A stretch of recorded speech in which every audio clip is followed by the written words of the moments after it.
स्वामी भोलेनाथ,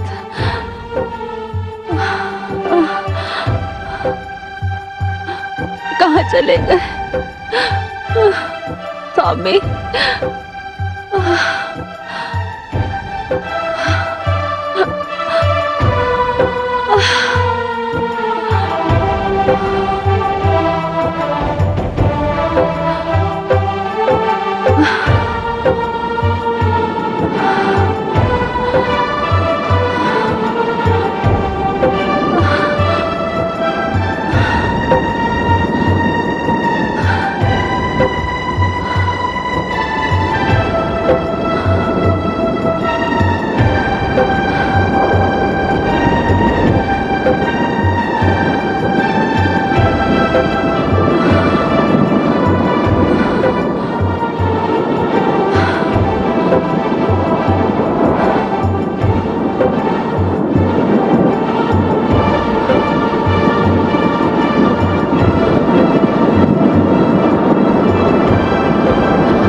प्राणेश्वर, आपको ढूंढते ढूंढते मेरी आंखें पथरा गई हैं, ये नैन तरस गए हैं। हे त्रिलोकीनाथ, मैं आपके बिना अनाथ हो गई हूं। हे आकाश, कहाँ है मेरे देवता? दिशाओ, तुम ही बताओ, कहाँ है मेरे शिव? हे कैलाशपति, मेरी मृत देह को बाहों में उठाए आप वन, पीहड़, नदी, पर्वत पार करते रहे, एक लोक से दूसरे लोक का भ्रमण करते रहे। अब मेरे जीवित शरीर को इन सुनसान शिखरों पर खो जाने के लिए छोड़कर आप कहां चले गए? मेरा तो ये जीवन ही व्यर्थ हो गया। शक्ति के जीवन का आधार है शिव। बिना शिव के ये जीवन किस काम का?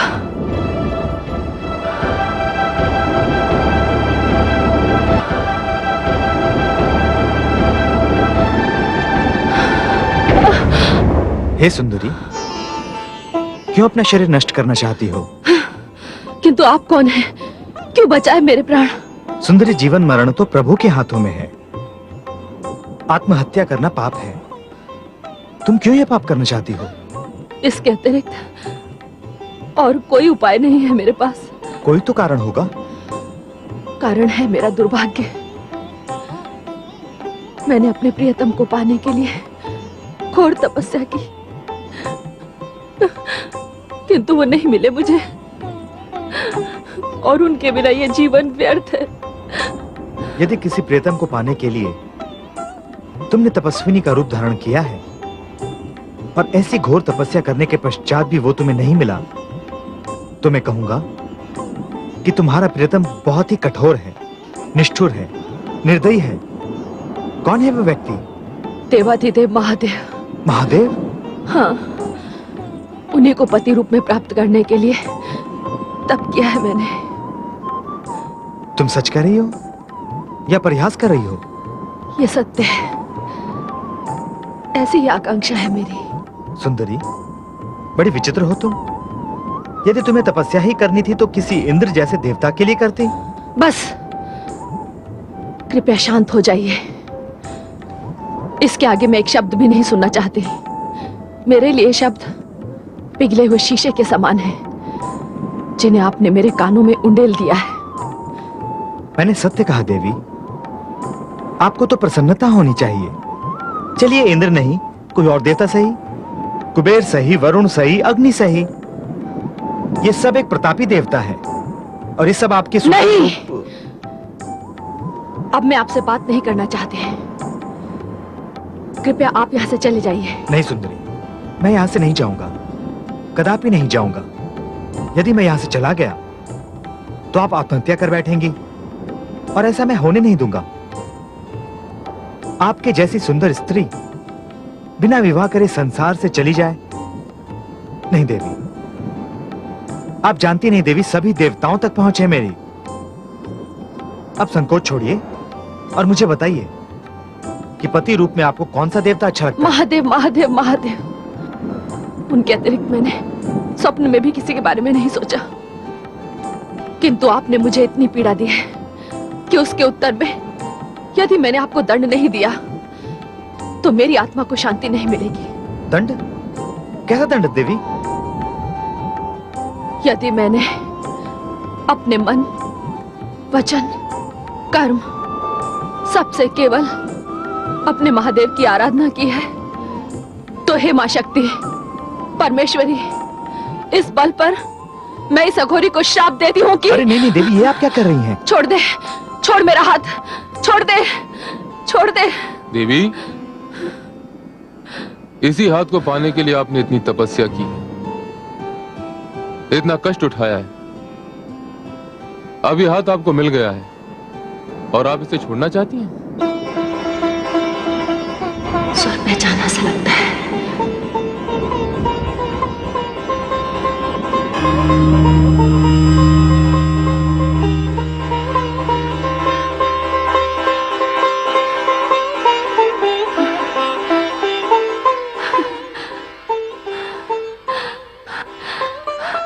देवादिदेव, हे शिव शंभु, आप? हाँ देवी, मैं। हे स्वामी, हे भोलेनाथ, क्या मेरी इतनी कठिन तपस्या का फल आपका ये परिहास है? नहीं देवी, ये केवल परिहास नहीं था। इतने दिनों के पश्चात के मिलन की बेला में मैं ये भूल गया था कि आप गौरी हैं या पार्वती, किंतु आज मेरे समक्ष आपके इन दो जन्मों की कड़ी मिलकर एक हो गई। और रही परिहास की बात, वो तो पत्नी के साथ किया ही जाता है। पत्नी? हाँ दीदी, पत्नी। मैं धन्य हो गई स्वामी। हे शिव शंभु, आपने मुझे स्वीकार कर लिया। हाँ दीदी, मैंने आपको स्वीकार किया। चलिए कैलाश चलते हैं। नारायण नारायण। देवर्षि आप? हे भोले शंकर,